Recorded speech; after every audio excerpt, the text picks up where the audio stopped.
crackle of static fills the air, whispering your name from a radio that shouldn't be on.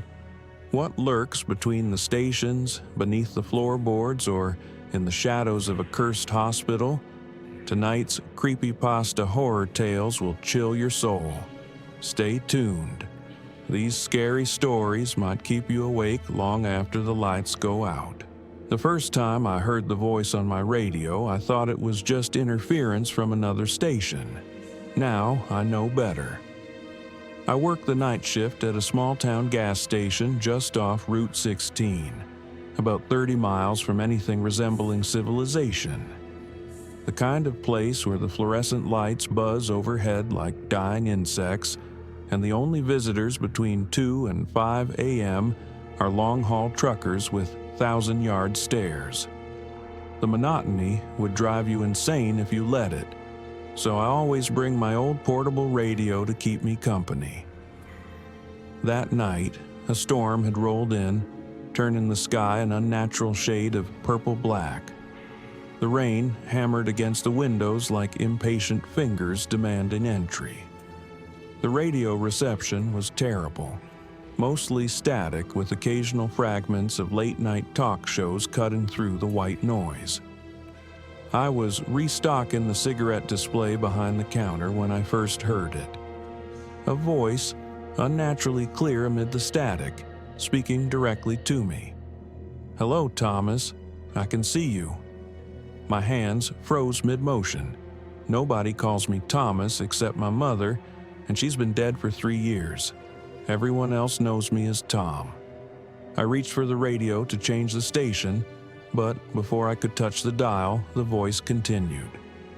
"Don't bother changing the station. I'm not broadcasting from anywhere you can tune out."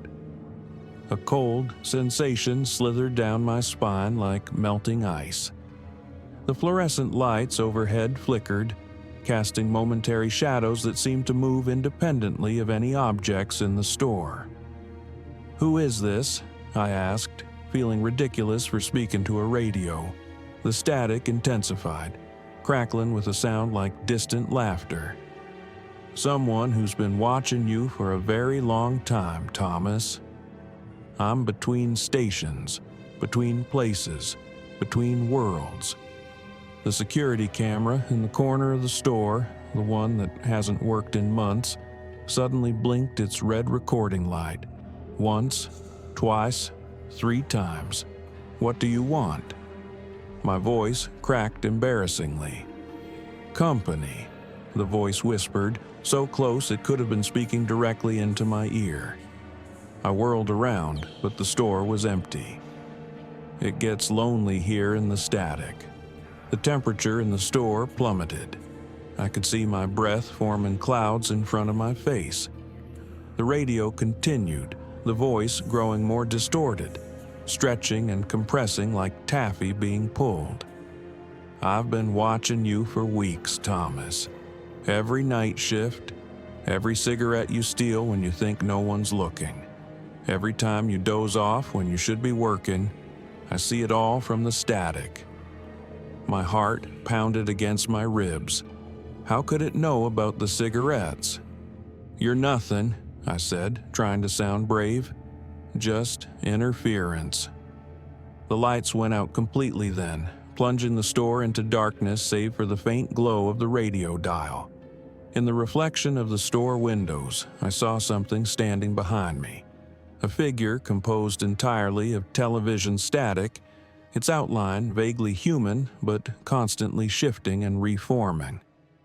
"Change the station," it whispered, its voice now coming simultaneously from the radio and from directly behind me. "See if I disappear." With trembling fingers, I turned the dial. Country music, static, classical, static, news, static. No matter where I tuned, the voice remained, growing louder with each turn of the dial. "I told you, Thomas, I'm between stations." The security camera's light was blinking frantically now, like a panicked heartbeat.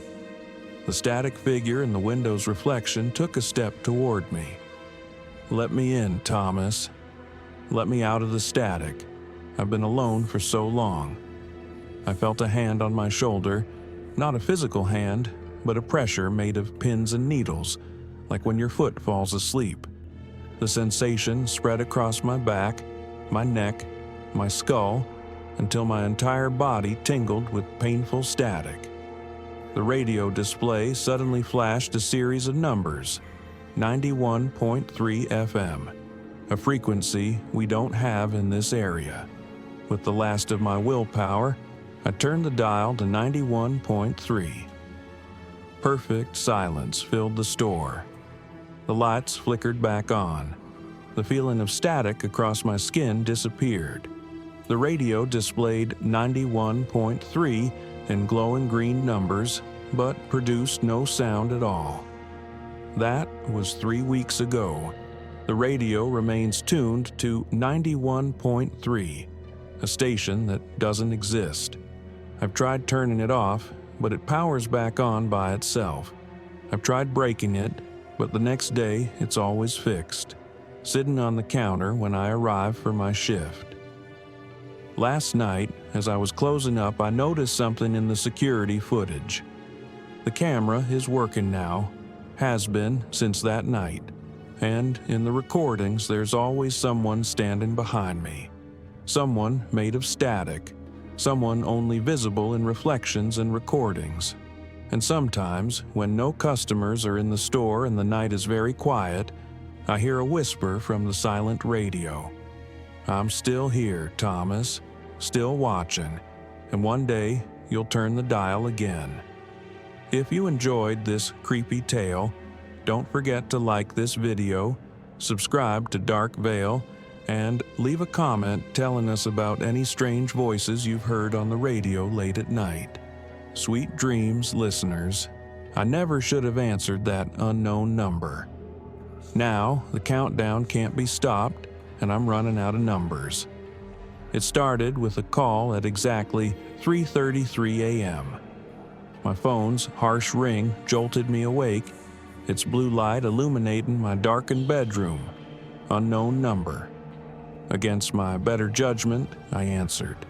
No greeting, no introduction, just a low mechanical voice that sent a chill through my body. 10. Then nothing. Call ended. I stared at my phone, confused and irritated. Probably a wrong number or some teenager's idea of a prank. I turned over, pulled the covers up, and tried to forget about it. The next night, 3:33 a.m. Another call. Same unknown number. 9. This time, the voice lingered for a moment after speaking. I could hear something in the background. A wet, rhythmic sound, like meat being slapped against a countertop. Click. Call ended. By the third night, I was prepared. I stayed awake, clutching my phone, waiting for 3:33 a.m. The call came with eerie punctuality. 8. The background noise was clearer this time, a heavy, labored breathing that seemed to synchronize with my own. I tried to speak, to demand who was calling, but my voice stuck in my throat like a stone. I didn't sleep after that call. I made coffee, paced my apartment, and searched online for ways to block unknown callers. I installed an app, activated all the security settings, and even called my service provider, who assured me that no further unknown calls would get through. 3:33 a.m. 7. The calls couldn't be blocked. The voice was counting down, and I was powerless to stop it. By 6, I had stopped sleeping entirely. Dark circles formed under my eyes, and co-workers commented on my haggard appearance. I didn't tell them. How could I explain that a voice was counting down to what? I didn't know, and that was the most terrifying part. 5 came with a new development. As the voice spoke, I felt a sharp pain in my abdomen, like someone had pressed a finger hard against my liver. The pain lingered for hours afterward. I fled my apartment after 4, checked into a motel 50 miles away. bought a new phone with a different number, left my old one behind. 3:33 a.m. The motel phone, the one hardwired to the wall, rang. 3. The pain returned, more intense, spreading throughout my torso. I doubled over, tasting copper in my mouth. When I stumbled to the bathroom to rinse out the metallic flavor, I saw something dark swirling in the sink water. Blood. For 2, I was in a hospital bed. The doctors were baffled by my sudden internal bleeding. Tests showed nothing conclusive. I watched the clock with dread as 3:33 a.m. approached. No phone in my room, but it didn't matter. The TV turned on by itself, static filling the screen. From the white noise came the voice. 2. The machines monitoring my vitals went haywire. Nurses rushed in to find me convulsing, more blood pouring from my mouth, nose, ears. They couldn't stabilize me. They couldn't understand what was happening. They moved me to intensive care, restraints on my limbs, tubes down my throat, machines breathing for me, my body failing by the hour. It's 3:32 a.m. now as I think these final thoughts. The doctors say I'm experiencing some kind of rapid systematic organ failure. They've called in specialists, but we all know they won't arrive in time. In exactly 1 minute, I will hear 1. And then 0, I suppose. The countdown began when I answered that first call. I wonder, as the seconds tick away, whose phone will ring tomorrow night, whose countdown will begin next. Wait, listen. Do you hear that? Your phone is ringing. If you enjoyed this creepy countdown, make sure to like, subscribe, and leave a comment telling us what you think happens at 0. Your support helps us continue bringing these nightmares to life. The scratching under the floorboards started 3 days after I moved in. Not mice or rats. Something with purpose. Something that knows my name. I bought the old Victorian at a price that seemed too good to be true. And, of course, it was. The real estate agent mentioned the colorful history in passing. 3 previous owners in 5 years, each leaving suddenly, selling at a loss. One disappeared entirely, abandoning not just the house, but all their possessions. The agent laughed it off. Old houses make noises, she said. They settle, they creak, they breathe. She didn't mention the scratching. It began subtly. A faint, irregular scraping that I initially dismissed as branches against the window or the house settling, as the agent had suggested. But there were no trees close enough to touch the house, and the scratching always stopped when I walked across the room, as if whatever caused it was listening, waiting. By the second week, the scratching had developed a pattern.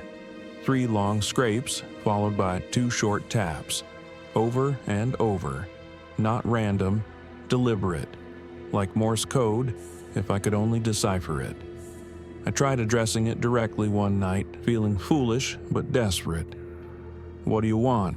I called into the empty room. The scratching stopped immediately, replaced by a silence so complete it felt like pressure against my eardrums. Then, slowly, deliberately, scratch, scratch, scratch, tap, tap. The next morning, I pried up the floorboard where the sound had originated. I expected to find an animal nest, water damage, something structural, anything to rationalize the sounds.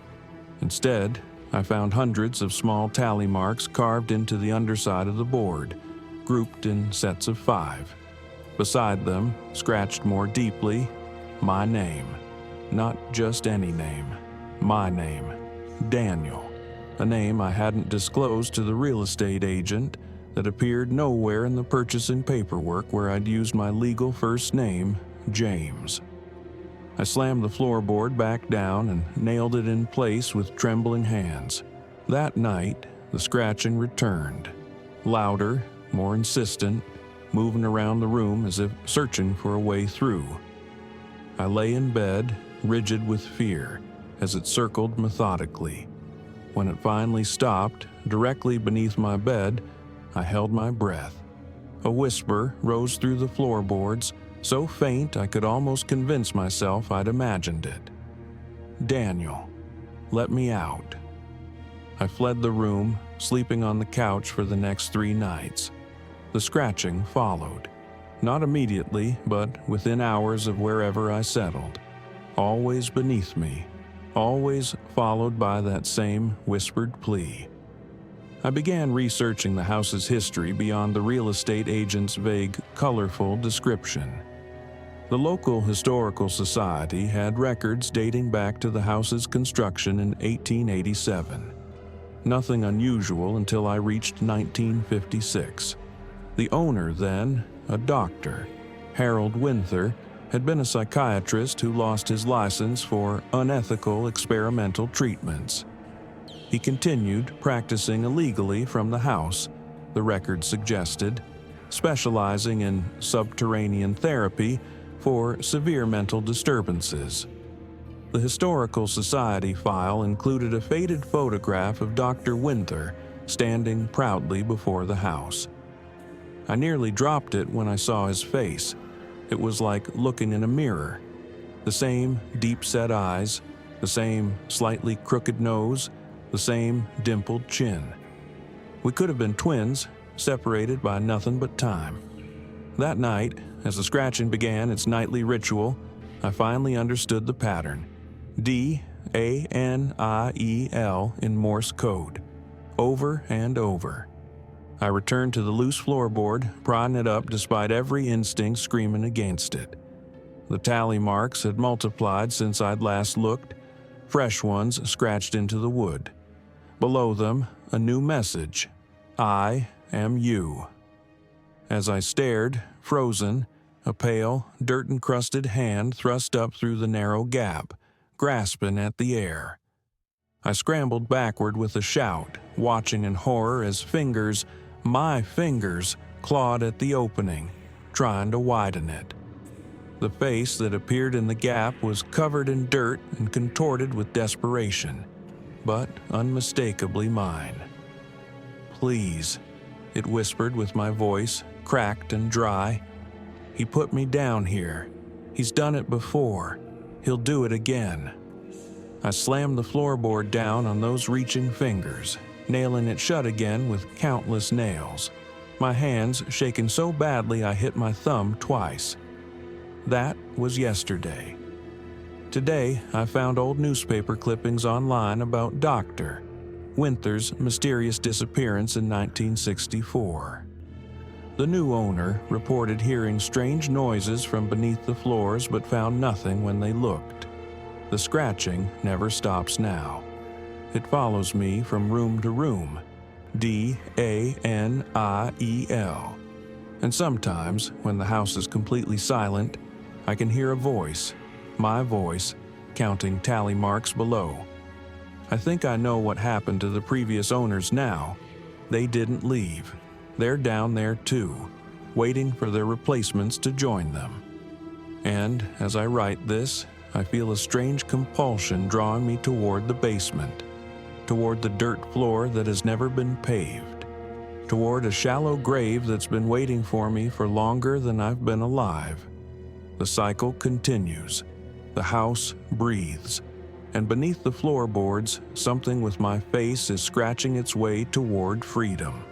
If you enjoyed this haunting tale, remember to like this video, subscribe to Dark Veil for more terrifying stories, and share your thoughts in the comments. What would you do if you found something scratching messages with your name? I've been a night nurse at St. Margaret's Hospital for 17 years, but nothing prepared me for the 3 nights I spent with the patient in room 302. The patient arrived during a violent thunderstorm that had knocked out power to half the city. We were running on generators, the emergency lights casting everything in a sickly yellow glow. The paramedics wheeled her in. Female, early 30s, severe lacerations to the face and torso, unconscious but stable. Car accident?" I asked, helping transfer her to a bed. The paramedic shook his head, water dripping from his raincoat. "Found her on Blackwater Bridge. No vehicle. No ID." I noticed he wouldn't look directly at the patient, keeping his eyes fixed somewhere above her head or on his clipboard. Not uncommon with severe facial trauma. Some first responders can't stomach it. We cleaned her wounds as best we could, but the damage was extensive. Dr. Harlow scheduled reconstructive surgery for the morning and assigned her to room 302, isolated at the end of the East Wing, away from other patients. "Jane Doe," he said, scribbling on her chart. "Keep her comfortable. IV fluids, morphine if she wakes and shows signs of distress." That first night was uneventful. I checked on her hourly. No change, no movement, just the steady rise and fall of her chest beneath the blanket. The storm continued outside, lightning occasionally illuminating her room through the thin curtains, thunder shaking the old hospital windows in their frames. It was during my 3 a.m. check that I first noticed something odd. The room felt wrong somehow, colder than the hallway despite our regulated heating system. And there was a smell, faint but unmistakable, like river mud and wet leaves. I approached her bed, checking her vitals. All normal, but standing there in the dim light, I could have sworn her lacerations looked different. Less like random injuries and more like patterns. Deliberate marks that almost resembled symbols or letters in a language I couldn't identify. As I leaned closer to examine them, her hand shot up and gripped my wrist. Her eyes remained closed, her breathing unchanged, but her grip was like iron. Her skin ice cold against mine. "Not my face," she whispered, though her lips barely moved. She took my face. I tried to pull away, but her fingers only tightened. "Ma'am, you're safe now. You're in St. Margaret's Hospital." Her eyes snapped open then, completely black, no whites visible at all, and a smile spread across her damaged face, reopening several of the wounds. Blood trickled down her cheeks like tears. "Safe?" The word came out distorted, as if spoken through water. "No one's safe when the river rises." She released my wrist suddenly and fell back against the pillow, eyes closed, breathing regular again, as if nothing had happened. I should have reported the incident immediately. Should have called Dr. Harlow. Instead, I convinced myself she was delirious from trauma and medication. I noted brief period of consciousness, disorientation on her chart, and continued my rounds, trying to ignore the bruises darkening on my wrist in the perfect pattern of her fingers. The second night, I found her sitting upright in bed, staring at the wall. The lacerations on her face had begun to heal with unnatural speed. The patterns they formed even more pronounced. "Good evening," I said cautiously, maintaining my distance. "How are you feeling?" She turned slowly to face me, those black eyes fixing on mine. "It's coming through," she said matter-of-factly. "I can feel it swimming up the pipes." A chill ran down my spine. "What is?" "The thing that took my face." She reached up to touch her cheek, fingers tracing the symbols carved there. "It wears many faces. Tonight it will wear yours." I backed toward the door. "I'll get the doctor." "He won't see it," she said, her voice eerily calm. "Only I can see it. And now you." The lights flickered then, once, twice, and in that momentary darkness I could have sworn she was standing right in front of me, though when the lights stabilized, she remained in bed. That night, the water in the sink of room 302 ran black when I turned on the tap. Maintenance found nothing wrong with the plumbing. By the third night, her wounds had completely healed. leaving only the raised patterns on her skin, like ritual scarification. She no longer responded to questions, just stared at the bathroom door with unwavering focus. At midnight, the pipes throughout the east wing began to groan and rattle. At 2 a.m., dark water began seeping under the bathroom door of room 302, bringing with it that smell of river mud and decay. At 3 a.m., I entered her room for a final check before my replacement arrived. The bed was empty, the bathroom door open. Inside, the sink and toilet overflowed with brackish water that spread across the floor but, impossibly, stopped exactly at the bathroom threshold as if held back by an invisible barrier. Floating in that dark water was a face, not a mask, but an actual human face, peeled off like a costume. I recognized the features with horror. They were mine. I ran. By the time security reached room 302, both the water and the patient were gone. All that remained was a wet trail leading to the window and the words, "The river rises," scratched into the bathroom mirror. They never found her. The security cameras showed no one entering or leaving her room that night. The official report blamed patient transfer paperwork errors and possible hallucinations from my overworked state. But sometimes, when I wash my hands at the hospital sinks, the water runs cold and dark for just a moment.